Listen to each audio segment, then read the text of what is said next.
श्रोते हो, आता वेळ आहे कार्यक्रमाची. ग्राहक जागरूकता याविषयी नितीन सोळंके यांची सारिका पाठक यांनी घेतलेली मुलाखत आपण ऐकूया. श्रोते हो, नमस्कार. इंद्रधनुष्याच्या आजच्या भागात मी सारिका तुम्हा सगळ्यांचं सहर्ष स्वागत करते. श्रोते हो, आज आपण आपल्या स्टुडिओत आमंत्रित केलाय ग्राहक दक्षता कल्याण फाउंडेशन या एनजीओचे संस्थापक आणि राष्ट्रीय अध्यक्ष नितीन सोळंके यांना. आणि आज आपण त्यांच्याकडनं ग्राहकांच्या हक्काविषयी जाणून घेणार आहोत आणि मुख्यत्वे करून घरगुती गॅस सिलेंडरच्या डिलिव्हरीच्या वेळेस किंवा गॅस सिलेंडर हाताळताना आपण कोणती काळजी घ्यायला हवी हे नितीन सोळंके आपल्याला सांगणार आहेत. चला तर नितीन सोळंके यांचं स्वागत करूया. नितीन सोळंके, आमच्या आकाशवाणीच्या स्टुडिओत तुमचं खूप खूप स्वागत. नमस्कार आणि खूप खूप आभार आपले, आपण आम्हाला इथे आमंत्रित केल्याबद्दल. नितीनजी, ग्राहक दक्षता कल्याण फाउंडेशन ही जी एनजीओ तुम्ही स्थापन केली आहे त्याचं स्वरूप आम्ही जाणू इच्छितो. केव्हा, कुठे, कधी, कशी स्थापना झाली या एनजीओची? बघा, ग्राहक दक्षता कल्याण फाउंडेशन ही एक स्वयंसेवी संस्था आहे जी आपल्या नागपूरपासून याची सुरुवात केलेली आहे. धर्मदाय आयुक्तामध्ये हे 2 वर्षाआधी आपण याचं रजिस्ट्रेशन केलं होतं. आणि ग्राहक दक्षता कल्याण फाउंडेशनच्या नावामध्येच माहिती पडेल की ग्राहकांच्या अधिकाराकरिता आपण हे एक फाउंडेशन तयार केलेलं आहे. हो. हे जे फाउंडेशन आहे, हे फाउंडेशन ग्राहकांच्या अधिकारासाठी, त्यांच्या हितासाठी आणि त्यांची जी होणारी जी फसवणूक आहे त्याबाबत त्यांना सतर्क करण्यासाठी काम करते. बरं. आणि आजवर कोणते कोणते उपक्रम राबवले आहेत तुमच्या एनजीओ मार्फत? बघा, आम्ही 4 उपक्रम आम्ही प्रामुख्याने चालवत आहोत, ज्याच्यामध्ये सेव्ह डोमेस्टिक सिलेंडर, घरगुती गॅस सिलेंडरचा बचाव झाला पाहिजे आणि त्याच्यामध्ये जीवित हानी नाही झाली पाहिजे, तो एक उपक्रम आहे. दुसरा उपक्रम आहे रोड सेफ्टी. कोविडपेक्षा सर्वात जास्त मृत्युमुखी पडण्याची संख्या जी आहे ती ॲक्सिडेंटमुळे होते. तिसरं जे आहे जागरूक देश जागरूक ग्राहक, हा एक आहे. त्यानंतर चौथं जे आहे ते आम्ही ह्युमन एम्पॉवरमेंटसाठी, म्हणजे स्त्री महाशक्ती, जी महिलांना सशक्तीकरण करण्याचं काम जे आहे ते आम्ही करत आहोत आणि ते नागपूरपासून त्याचा पायलट प्रोजेक्ट सुरू होणार आहे. आमचा प्रमुख जो प्रोजेक्ट आहे, जो आम्ही पॅन इंडियामध्ये घेऊन जातो, आता सध्या आम्ही 11 राज्यामध्ये काम करत आहोत, ते आहे घरगुती गॅस सिलेंडर संबंधामध्ये. अच्छा, मग तुम्हाला काय वाटतं नितीनजी की किती अवेअरनेस आहे ग्राहकांमध्ये किंवा सर्वसामान्यांमध्ये गॅस सिलेंडर हाताळण्याबाबत, किंवा जो आपण डिलिव्हरी बॉयकडनं गॅस सिलेंडर घेतो त्यावेळेस किती जण अवेअर असतात की आपण कुठल्या पद्धतीने घ्यायला पाहिजे, कसा हाताळायला पाहिजे, याविषयी आम्हाला सांगा. खूप चांगला प्रश्न आपण विचारला आणि मला आनंद होईल की या विषयामध्ये मी सविस्तर बोलू.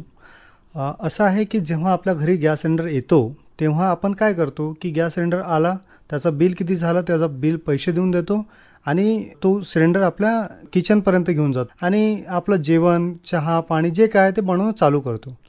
पण कसं आहे की आपण जेव्हा ह्या सगळ्या गोष्टीकडे बघतो आणि आपण एक ग्राहक म्हणून जेव्हा ह्या सगळ्या गोष्टी बघायला पाहिजे, आणि कसं आहे की तो एक्सप्लोजिव्ह वस्तू आहे, अतिशय सावधानीनं त्याला आपल्याला हाताळावं लागते. कसं आहे की जेव्हा गॅस सिलेंडर आपल्याकडे येतो तेव्हा त्याचं वजन करून घ्यावं. वजन करून घेणं हा आपला अधिकार आहे आणि वजन करून देणे हे त्यांची जबाबदारी आहे. पण आपण काय करतो की वजन करून घेत नाही आणि त्यामुळे आपली फसवणूक होते. कधी कधी 2-2 किलो, 1-1 किलो आपल्याला गॅस कमी मिळतो. तुम्ही ऐकलं असेल की या महिन्यात कमी गॅस गेला. हो. आणि त्यांनी गॅस जे आहे ते दुसऱ्यांदा जेव्हा रिकामं जाते तेव्हा पण मोजून द्यायला पाहिजे. कधी कधी काय असते की LPG, लिक्विडफाईड पेट्रोलियम गॅस, हे गॅस जे आहे ना, गॅस थंडीच्या वेळेस जमून जाते खाली. त्यानंतर दुसरी अजून एक गोष्ट अशी आहे की गॅस गळती कशी आपण चेक करतो, सर्वसामान्य कसे चेक करतात? सहसा पाणी घालून चेक करतात. हां, पाणी घालून चेक करतात. हे एकदम अतिशय धोकादायक आहे. कसं होते की पाणी घातल्याने गॅस सिलेंडरमध्ये एक टेक्निकली मी तुम्हाला सांगतो, एक रबरची एक ओरिंग असते. ती ओरिंग जर पाणी जर आपण त्याच्यामध्ये जर घातलं तर ती ओरिंग जी आहे कडक येते आणि कडक होऊन ती जराशी क्रॅक होते आणि क्रॅक झाल्याच्यानंतर गॅस गळती होते. आणि गॅस गळती जर झाली तर आपलं जे जीवन आतापर्यंत आपण थाटलेलं आहे, संसार जो थाटलेला आहे, तो उद्ध्वस्त होतो एका छोट्याशा चुकीमुळे. आणि कित्येक ब्लास्ट झालेले आहेत आपल्या देशामध्ये. जर आपण रेशो जर बघितला तर दररोजचा 3 ते 4 ब्लास्ट होण्याची शक्यता आहे. तर म्हणून जेव्हा आपण गॅस घेतो ना, तर ते गॅस घ्यायच्या वेळेस गळती चेक करण्याचं जे मशीन राहते त्या मशीनने तुम्ही त्यांना म्हणायचे की हे आम्हाला चेक करून द्या. 2 मशीन असतात, एक ओरिंग चेक करण्याची आणि एक वरचं जे नोझल आहे ते चेक करण्याची. कुठे गळती आहे का हे चेक करून देतात. गळती दुसरीकडून कुठूच नाही होत, जे नोझल आहे तिथूनच होते, तर ते चेक करून घ्यावं. आणि मग तुम्ही मशीनचा उल्लेख केला आहे, तर ही मशीन मग कोणाकडे असते?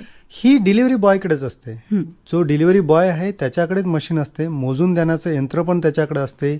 जे गॅस डिटेक्टर आहे ते पण त्याच्याकडे असते. पण कित्येकदा आपल्याला माहीतच नाही आहे. कारण का कसं आहे की ग्राहकाने जर ती मागणी केली तर तो मोजून देणार.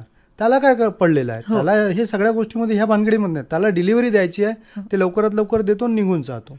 कित्येकदा असं होते आपण आज बुकिंग केलं तर आपल्याला 8 दिवसांनी गॅस सिलेंडर मिळतो. म्हणतो की गॅस सिलेंडरची शॉर्टेज आहे. पण तुम्ही जर आज बाजारामध्ये बघितलं तर आपला घरगुती गॅस सिलेंडर हा व्यावसायिकाकडे दिसतो, एका चाय टपरीकडे दिसते, एखाद्या रेस्टॉरंटमध्ये दिसते.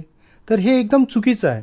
त्या गॅस सिलेंडरवरती सगळे इन्स्ट्रक्शन लिहिलेले आहेत. जर बारकाईनं आपण पाहिलं ना तर त्या सिलेंडरवरती लिहिलं राहते की केवळ घरेलू उपयोग केली आहे. पण आपल्या इथे काय होतं, आपण ते हॉटेलमध्ये यूज करतो, कुठे एखाद्या लग्न समारंभामध्ये वापर होते त्याचा, कुठे पण वापर होतो याचा. तर ते स्वयंपाक खोलीतच व्हायला पाहिजे, हे आमचं म्हणणं आहे. ही आमची जनजागृती आहे. आणि नितीनजी, मग हे विचारायचं आहे की जर का आपल्याला त्या डिलिव्हरी बॉयनी नाकारलं की नाही, मी वजन करून देणार नाही, मी डिटेक्ट करून देणार नाही, मग अशा वेळेस आमच्यासारख्या सर्वसामान्यांनी काय करायला हवं? बघा, त्याच्यामध्ये ना एक IOCL, BPCL, HPCL म्हणजे भारत गॅस, हिंदुस्तान पेट्रोलियम आणि इंडियन, या तिन्ही कंपनीने एक टोल फ्री नंबर दिलेला आहे. आणि तो सिलेंडरवरती लिहिला असतो, तो पुस्तकावरती लिहिला असतो आणि डीलरचे नंबर पण असतात ग्राहकांकडे. तर त्यावेळेस डीलरला फोन करून तुम्ही जर सांगितलं, त्याची तक्रार केली, तर ती तक्रार ते घेऊन त्याच्यावरती कारवाई करतात आणि त्याला पेनॉल्टी लागते. दुसरी अजून गोष्ट अशी की आपण आमच्या एनजीओशी पण एनजीओला पण त्याची तक्रार करू शकता. आमची वेबसाईट आहे, त्या वेबसाईटवरती जाऊन आमचे काही फोन नंबर्स आहेत त्याच्यावरती पण तुम्ही सांगू शकता. तर ह्या सगळ्या तक्रारीला आम्ही हँडल करतो आणि त्या तक्रारी घेऊन ग्राहक मंचाकडे म्हणा किंवा पुरवठा विभागाकडे म्हणा, ते त्याची दाद मागतो आणि त्याला तो न्याय मिळवून देण्याचं काम करतो आम्ही. अच्छा, मग आम्हाला तुमच्या एनजीओचे नंबर्स, वेब ॲड्रेस जाणून घ्यायला नक्कीच आवडेल. आमचा जो एनजीओचा जो हे आहे वेबसाईट आहे ती www.grahakdakshata.com या याच्यावरती करू शकता तुम्ही. आणि फोन नंबर जर म्हटला 9529858868 हा एक नंबर आहे. ज्या नंबरवरती तुम्ही एक फोन जरी केला तरी आपली तक्रार आम्ही घेऊन ती सॉल्व्ह करण्याचा प्रयत्न करू, नक्की तो सोडवण्याचा प्रयत्न करू. आणि मग आता हे विचारायचं आहे की अजून कुठल्या, म्हणजे काय अवेअरनेस कसा तुम्ही पसरवता समाजामध्ये? गॅस सिलेंडर योग्य तऱ्हेने वापरला गेला पाहिजे, यासाठी तुमची एनजीओ कशी कार्य करते? प्रमुख 5 गोष्टी असतात मॅडम. एक तर आपण वजन करून घेणे, दुसरी लिकेजेस चेक करणे, तिसरी गोष्ट अशी आहे की त्याच्यावरती व्हॅलिडिटी डेट, आपण जेव्हा औषधी विकत घेतो तेव्हा एक्सपायरी डेट बघतो, तर यावरती व्हॅलिडिटी डेट असते. जे सिलेंडर आहे, सिलेंडरच्या त्या 3 पट्ट्या आहेत, त्याच्यावरती A30, B30, C30, D30 असं लिहिलं असते. तर हे क्वार्टरली 3-3 महिन्यांनी ही व्हॅलिड असतं सिलेंडर, तर ते आपण चेक करावं. त्याच्यानंतर चौथी जी गोष्ट आहे ती गोष्ट आहे तो सिलेंडर जो देत आहे, तर तेव्हा ते अतिरिक्त शुल्क तर नाही मागत आहे आपल्याकडनं, हे माहिती नाही आपल्या ग्राहकांना, तर ते ओव्हर चार्जिंग नाही द्यावं. त्याच्यानंतर इन्शुरन्स, आज बघितलं तर हादसे होत असतात. आता बघा, एखादा अधिकारी छत्रपती संभाजीनगरमधून ट्रान्सफर होऊन आपल्या नागपूरला येतो आणि तो गॅस सिलेंडर घेण्यासाठी एजन्सीला फोन करतो, एजन्सी त्यांना देते. ठीक आहे, अधिकारी आहे म्हणून. पण किंवा एखादं प्रायव्हेट सेक्टरमध्ये आहेत, एखादं घर भाड्याने घेत आहेत, तर ते त्यांचा रिलेशन बनलेले आहेत गॅस एजन्सीच्या डिलिव्हरी बॉयचे, तर ते फोनवरती आणून देतात. पण माझं असं म्हणणं आहे की तुम्ही ते ॲड्रेस चेंज करावा, तो पत्ता चेंज करावा. कारण का जेव्हा इन्शुरन्स घेण्याची वेळ येते किंवा काही हादसा जर होऊ नये आणि झाला तर त्याचा क्लेम जे आहे त्या ॲड्रेसवर मिळते. जर समजा छत्रपती संभाजीनगरचा तुमचा ॲड्रेस आहे आणि तुम्ही नागपूरला काम करत आहे आणि तुम्ही नागपूरला गॅस तुमच्यासोबत हादसा झाला, तर ते छत्रपती संभाजीनगरला द्यायला होतं ना डिलिव्हरी, तर मग तिथे नाही मिळणार. तर त्या टेक्निकल रिझनमध्ये तुमचं इन्शुरन्स रिजेक्ट होतो. म्हणजे कमवलेला आतापर्यंतचा आयुष्याचा पूर्ण पैसा, पूर्ण प्रॉपर्टी ते एका मिनिटामध्ये उद्ध्वस्त झाली. हो. इन्शुरन्स बाबत तुम्ही विचारणा केली पाहिजे डीलरकडे. एका डीलरला दोन इन्शुरन्स काढावं लागते. एक ग्राहकाचं गोडाऊन आणि त्यांच्या याचं प्लांट आणि गोडाऊनमध्ये, आणि ह्या सिलेंडरवरती त्याला 70 रुपये कमिशन मिळते. म्हणून आपण अतिरिक्त शुल्क पण दिलं नाही पाहिजे. ह्या 5-6 बाबी जर आपण ग्राहकांनी जर तत्परतेने जर तपासल्या तर ग्राहकांसोबत लुबाडणूक नाही होणार, त्याची फसवणूक नाही होणार आणि त्याचे अतिरिक्त शुल्क नाही जाणार. आपण कित्येकदा म्हणतो की सिलेंडरचे भाव वाढत आहेत, तर ते भाव आपण सरकारला दोषी मानतो. तर सरकार यामध्ये दोषी नाही आहे, तर आपण आहोत त्याच्यामध्ये. कारण का ह्या बारकाईने आपण बघत नाही आहेत कधी. कारण का गॅस सिलेंडरचा वापर अवैध प्रकारे होतो. नक्कीच. तो आज वाहनामध्ये पण होतो, हो, कुठल्या रेस्टॉरंटमध्ये पण होतो. तर तो झाला नाही पाहिजे. ही जर खबरदारी आपण घेतली तर जबाबदार नागरिक म्हणून, जबाबदार ग्राहक म्हणून आपण देशाचं जे राजस्व आहे GSTच्या माध्यमातून तो वाचवण्याचा प्रयत्न करतो. आपली ही लुबाडणूक नाही होणार. नक्कीच. तुम्ही खूप छान माहिती सांगताय ही. आणि नितीन सोळंके, आम्हाला हे जाणून घ्यायचं आहे आता की इन्शुरन्स बद्दल तुम्ही बोललात आता, मग कसं त्याच्यासाठी कोणी अप्लाय करू शकतं? बघा, जेव्हा आपल्याला कनेक्शन्स मिळते घरगुती गॅस सिलेंडरचं, तेव्हाच आपलं इन्शुरन्स काढलेलं असते आणि डीलरला ते रिन्युअल करणं खूप गरजेचं असते वारंवार. ठीक आहे. तर तुम्ही त्या सगळ्या गोष्टीसाठी डीलरकडे, आमची तर अशी मागणी आहे की जेव्हा आपण एखादं वाहन घेतो तर इन्शुरन्सची कॉपी आपल्याला राहते, तसं त्याची इन्शुरन्सची कॉपी राहायला पाहिजे. ठीक आहे. पण ग्राहकांनी ती मागणी करावी. आम्ही सरकारला त्याबाबत पाठपुरावा करत आहोत. त्याचा गॅस सिलेंडर हे स्मार्ट व्हावं यासाठी आमचा पाठपुरावा आहे. आज बघता आपली TV बदललेली आहे, आपलं रहनसहन बदललेलं आहे, आपलं खानपान बदललेलं आहे, आपल्यामध्ये स्मार्टनेस आलेला आहे. तर आम्ही यामध्ये प्रयत्नशील आहोत की आपलं घरगुती गॅस सिलेंडर ही स्मार्ट व्हायला पाहिजे. आपल्याकडे विजा डोमिनोजचा 15 मिनिटामध्ये येतो विदेशी गॅस सिलेंडर का नाही येत, तर त्याच्यासाठी बारकोडिंग, RFI टॅग या सगळ्या गोष्टीसाठी आम्ही पाठपुरावा करत आहोत. पण त्यासाठी ग्राहक म्हणून आपली जबाबदारी आहे की आता KYC होत आहेत. सेंट्रल गव्हर्नमेंटने IOCL, BPCL, HPCL या तिन्ही कंपन्यांनी बायोमेट्रिक्स करण्याचा प्रयत्न करत आहेत. तर KYC आपली झाली आहेत का याची खातरदारी आपण करून घ्यावी. एजन्सीमध्ये जाऊन KYC करून घ्यावी. आज उज्ज्वलाच्या माध्यमातून भरपूर लोकांपर्यंत गॅस कनेक्शन पोहोचलेले आहेत. 10 करोडच्या जवळपास कनेक्शन पोहोचलेले आहेत. पण त्यांना सर्व्हिस घरी मिळते का हे पण आपण तपासायला पाहिजे. मग आपण जर दुसरीकडून घेत आहे तर त्याचं ट्रान्सपोर्टेशन चार्जेस आहे ते कापून द्यावं, कारण का त्याच्यामध्ये इन्क्लुडिंग असते. ह्या सगळ्या बाबी आहेत मॅडम.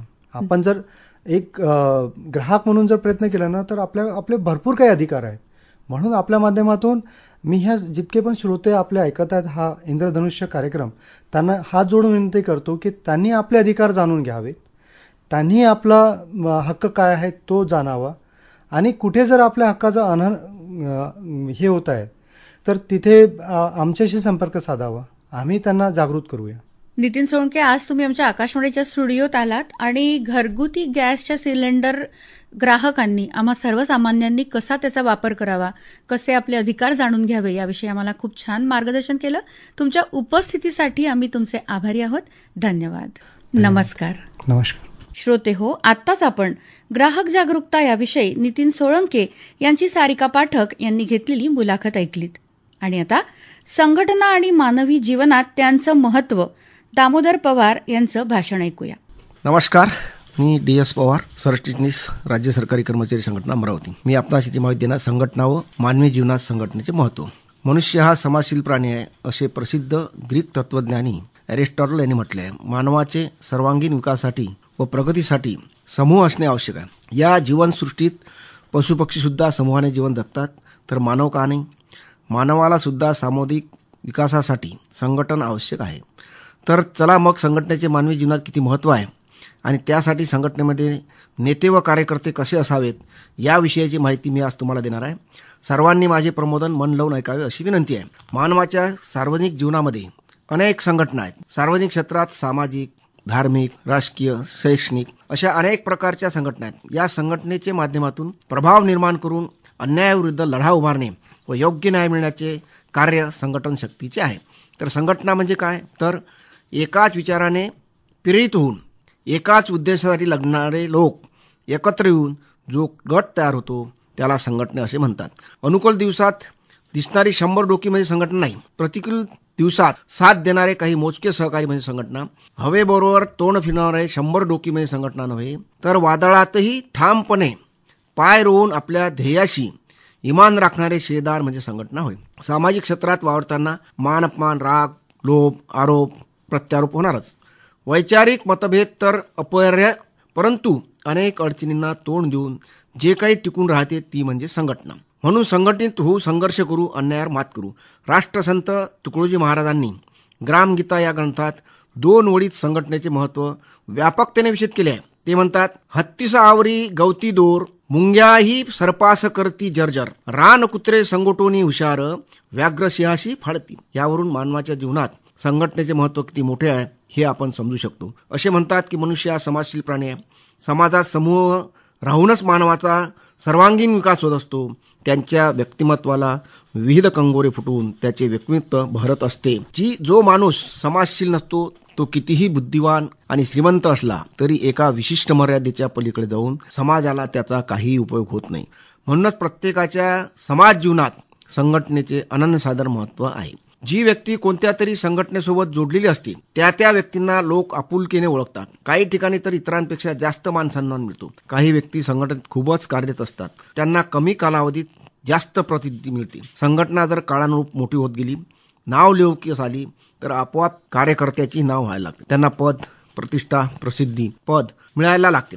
काही लोकांच्या डोक्यात मग प्रसिद्धी व पैशाची हवा चढायला लागते. ते स्वतःला संघटनेपेक्षा मोठे समजायला लागतात. त्यांच्यात प्रचंड अहंकार निर्माण होतो. माझ्यामुळेच ही संघटना आहे असे त्यांना वाटलं. मीच या संघटनेला मोठे केले असा अहंभाव किंवा न्यूनगंड त्यांच्यात निर्माण होतो. मग त्या व्यक्तीचे संघटनेतील वागणे, बोलणे, चालणे पूर्णपणे बदलून जाते. ज्या कार्यकर्त्याच्या प्रेमावर आणि श्रमावर तो मोठा झालेला असतो त्यांनाच तो तुच्छ समजायला लागतो. त्यांच्यासोबत बोलायला त्याला आता वेळ नसतो. त्यांचे फोन उचलण्यात त्याला कमीपणा वाटतो. आता त्यांचा कार्यपणा पूर्णतः बदलला असतो आणि इथूनच मग त्याच्या विजनासाला सुरुवात होती. जगातील कोणत्याही संघटनेच्या व कार्यकर्त्या बाबतीत असेच घडत असते. संघटनेत काही ज्ञानी वक्ते, लेखक, प्रचारक असतात. त्यांच्या माध्यमातून संघटनेची ध्येय धोरणे लोकांपर्यंत पोहोचवायची असतात. त्यामुळे अशी ज्ञानी मंडळी संघटनेचे जसे वैभव असतात तसे कार्यकर्ते देखील संघटनेचा प्राण असतात. त्यामुळे ही दोन्ही मंडळी तितकीच महत्त्वाची असतात. संघटनेत वक्ता, लेखक किंवा प्रचारक आणि कार्यकर्ते या दोहोंमध्ये उत्तम संवाद आणि समन्वय असणं खूप गरजेचे असते. काही विसंवाद निर्माण होऊ नये यासाठी पूर्व काळजी घेणे हेही तितकेच महत्त्वाचे असतं. झालाच तर विशिष्ट मर्यादेपर्यंत जास्त ताणू नये याचीही काळजी घ्यायला हवी. संघटनेत सर्वात तितकेच महत्त्व आहे याचीही भान असलं पाहिजे. नाहीतर अहंकार उत्पन्न अशी काही मंडळी डोक्यावर चढतात आणि स्वतःला संघटनेपेक्षा मोठी समजायला लागतात. त्या व्यक्तीची महत्त्वाकांक्षा प्रचंड वाढायला लागते. तो मर्यादेच्या पलीकडे स्वप्न पाहतो आणि आपण या संघटनेतून बाहेर पडलो तर ही संघटना संपून जाईल असा एखाद्याचा भ्रम होतो. संघटनेच्या विरुद्ध कारवाया करायला लागतो, बोलायला लागतो. कार्यकर्त्या मनात नेतृत्वाविरुद्ध खोटे नाटे भरवलं जातं आणि संघटनेत फूट पाडण्याचा प्रयत्न. बरेचसे कार्यकर्ते हुशार, समजदार आणि निष्ठावान नसल्यामुळे अशा कारस्थानाला बळी पडत नाहीत. उलट अशांना संघटनेविषयीची आत्महत्या मोठ्या अधिकारवाणी सांगतात. एवढंच नाही तर अशा चुकीच्या कार्यकर्त्याविषयी सामान्य कार्यकर्त्या मनातील त्याच्याबद्दल असलेली आत्मीयता हळूहळू कमी होऊन जाते. अशा वेळी थोडं मागे वळून पाहिल्यानंतर मग काहीचे डोळे उघडतात. झाल्या चुकीचे समज येते. संघटनेचे महत्त्व समजते. आपल्यामुळे संघटना नाही तर संघटनेमुळे आपण आहोत अशी जाणीव होती. पण या जाणीवेपर्यंत थोडी अधिकच वेळ निघून गेली असते. अशावेळी धन, दौलत, पैसा कितीही मिळाला तरी कार्यकर्त्याचे प्रेम आणि आपुलकी मात्र त्याला परत मिळू शकत नाही. पण जो कार्यकर्ता संघटनेसोबत प्रामाणिक असतो, दिलेली जबाबदारी यथाशक्ती पार पाडतो, संघटना प्रमुख आणि सोबतच्या सर्व सहकाऱ्यांप्रती आदरभाव राखून नसतो, त्याला त्यांचे फळ एक दिवस निश्चितच मिळतील. संघटनेला वाहून घेणारा हा दृष्टीने सर्वजण त्याच्याकडे पाहतात. म्हणून संघटनेत काम करणाऱ्या प्रत्येकाने आपल्या संघटनेसोबत एकनिष्ठ राहावे. संघटनेत रुसवे, फुजवे, नाराजी, वादविवाद चालतच असतात. कोणत्याही संघटना कार्यकर्ता स्वतःला निष्ठावान कार्यकर्ता समजत असेल तर त्यांनी पुढील गोष्टीचे अवलोकन करून स्वतःमध्ये ते आत्मसात कराव्यात. संघटनेची तत्वप्रणाली त्यांना मान्य असावी. संघटनेचे अंतिम ध्येय दृष्टी त्यांना माहीत असावीत. समाजाबद्दल आपुलकी असावी. संघटनेच्या कार्याबद्दल त्यांच्या मनात सद्भावना, प्रेम, आदरभाव असावा. स्वतःच्या समाजापूर्व इतिहास त्याला माहीत असावा. कारण जो इतिहास विसरतो तो इतिहास कधीच घडू शकत नाही असे म्हटले जाते. कार्यकर्ता हलक्या कानाचा नसावा. संघटनेचा नेता आणि उद्दिष्ट यावर त्याचा ठाम विश्वास असायला पाहिजे. कार्यकर्त्याच्या ठाई अहंभाव नसावा. दुसऱ्या कार्यकर्त्यावर त्याच्या कामाचा सन्मान, आदर करणारा असावा. पदलोभी नसावा. पदाची लालसा असलेले कार्यकर्ते शत्रुपक्षही घातक असतात. ते स्वतःही संघटन वाढत नाहीत आणि इतरांनी वाढू देत नाहीत. मग संघटन फक्त लेटर पॅड शिल्लक राहते. आकलन शक्ती नेत्याच्या सूचक शब्दाचा अर्थ समजला पाहिजे. उच्च दर्जाची आकलन शक्ती असावी. सूक्ष्म निरीक्षण कार्यकर्त्या सूक्ष्म निरीक्षण शक्ती असावी. सर्व समाजात घडणाऱ्या लहान मोठ्या घटनांची त्यांनी नोंद घ्यायला हवी. भाषण व समाजाचे चातुर्य असावे. आपल्या मधुर वाणीने मुद्दा पटवून देण्याची चातुर्य कार्यकर्त्याचे अवगत असावे. आत्मविश्वास असावा. निराश मनोवृत्ती अपयशाचे यशात रूपांतर होतो. तोच खरा लढवय्या नाहीतर रडवया. कार्यकर्त्याच्या डिक्शनरीत निराशा हा शब्दच नसतो. दुर्बळ परिस्थितीशी जुळून घेतात. पराक्रमी परिस्थिती हवी तशी बनवायसाठी लढा देतात. परिश्रम, चिकाटी आणि सातत्य. ध्येय गाठण्यासाठी इतरांपेक्षा जास्त परिश्रम करण्याची तयारी हवी. प्रयत्नात सातत्य हवे, धरसोड नको. कार्यकर्ता जोडणारा असावा, तोडणारा नसावा. प्रभावी संघटन हीच संघटनेची शक्ती असते. कार्यकर्ते हेरणारा व्यक्तिपरिश्रम, कर्तृत्वशाली, सदाचारी आणि प्रभावी व्यक्तींना हेरून त्यांना संघटनेत सामील करण्याचे कौशल्य कार्यकर्त्याकडे हवे. चांगले काम करणारा कार्यकर्ता पुढे जात असेल तर त्यावर खोटे आरोप करून त्याला बाजूला करण्याचा प्रयत्न कदापिही करू नका. शिस्त व वेळ पाळणारा पाहिजे. त्याला उपलब्ध साधनांचा काटकसरीने व कौशल्याने वापर करता यावा. श्रेय लाटण्याच्या मनोवृत्तीचा नसावा, धोकेबाज नसावा. कार्यक्रमाचे आयोजन करता यावे. संघटनेचे विविध उपक्रम राबवण्यासाठी जबाबदारी स्वीकारावी. पुढाकार घ्यावा. किमान संघटनेच्या वेगवेगळ्या उपक्रमांमध्ये त्यांचा सक्रिय सहभाग असावा. समताप्रेमी व समर्पित मानवताचा असावा. श्रमाची लाज वाटू नये. अभ्यासू, चिकित्सक व संसदीय वृत्तीचा असावा. संघटनेतील काही गुप्त गोष्टी गुप्तच ठेवणार असावा. कार्यकर्त्याला संघटनेचा स्वतःचा विचार दुसऱ्यास पटवून देता यायला हवा. प्रसिद्धी व प्रतिष्ठा यास हपापलेला नसावा. अंधश्रद्धाळू नसावा. संघटनेसाठी वेळ, बुद्धी, श्रम, कौशल्य आणि पैसे पंचदान करणारा असावा. संघटना समाजातील सर्वांच्या भल्यासाठी आहे, स्वतःच्या भल्यासाठी नाही. त्यामुळे संघटनेसाठी सातत्याने पंचगुणाचे योगदान करणारा असावा. म्हणून सांगावयाचे वाटते की ज्या संघटनेकडे वरील गुणधर्म असलेले कार्यकर्ते असतात त्या संघटनेला जगात तोड नसते. नुकताच 19 वर्षापासून प्रलंबित असलेली 1982 प्रमाणे सर्वांना जुनी पेन्शन लागू करण्याबाबत या संघटनेचे सरचिटणीस तथा समन्वय समिती निमित्तक सन्माननीय विश्वासजी काटकर साहेब यांच्या नेतृत्वाखाली लढ्याला यश मिळाले. वृद्धापकाळात हमखास पेन्शन मिळवण्याचा मार्ग मोकळा झाला. या संघटनेची कार्यप्रमाणे शिस्तबद्ध असून लोकशाही मार्गाने कार्य करणारी आहे. आजही शासन स्तरावर या संघटनेचा दबदबा आहे. काळानुरूप अनेक संघटना निर्माण झाल्या. मजबूत व प्रभावी संघटनेला खिळखिळ करण्याचे कार्य अनेकांनी केले, पण त्याला यश आले नाही. संघटनेला शासन स्तरावर महत्त्वाचे स्थान आहे. आमचे प्रेरणास्थान व कामगाराचे भीष्माश्रम स्वर्गीय कर्णिक साहेबांनंतर या संघटनेद्वारा या संघटने अनुकुशल सरचिटणीस माननीय अशोकजी काटकर व अध्यक्ष माननीय अशोकजी दगडे हे यशस्वी सांभाळत आहे. राज्यातील 36 जिल्ह्याचे शिलेदार सहकार्याने व संघटनेची यशस्वी वाटचाल सुरू आहे. ही फार मोठी उपलब्धी या संघटनेची आहे. मी त्यातील एक घटक आहे. धन्यवाद. श्रोते हो, आत्ताच आपण संघटना आणि मानवी जीवनात त्यांचं महत्त्व याविषयी दामोदर पवार यांचं भाषण ऐकलं. आणि श्रोते हो, याबरोबरच आजचा इंद्रधनुष्य कार्यक्रम संपण्याची वेळ सुद्धा होत आली आहे. श्रोते हो, आजच्या कार्यक्रमासाठी निर्मिती सहाय्य होतं सदानंद कांबडी यांचं. आणि आता या कार्यक्रमाचे सादरकर्ते डॉक्टर विजय सिंग राजपूत यांच्यासह मी सारिका तुमची रजा घेते. पुन्हा भेटू एका नव्या कार्यक्रमात. आणि पुन्हा एकदा चैत्र प्रतिपदेच्या तुम्हा सगळ्यांना खूप खूप शुभेच्छा. नमस्कार.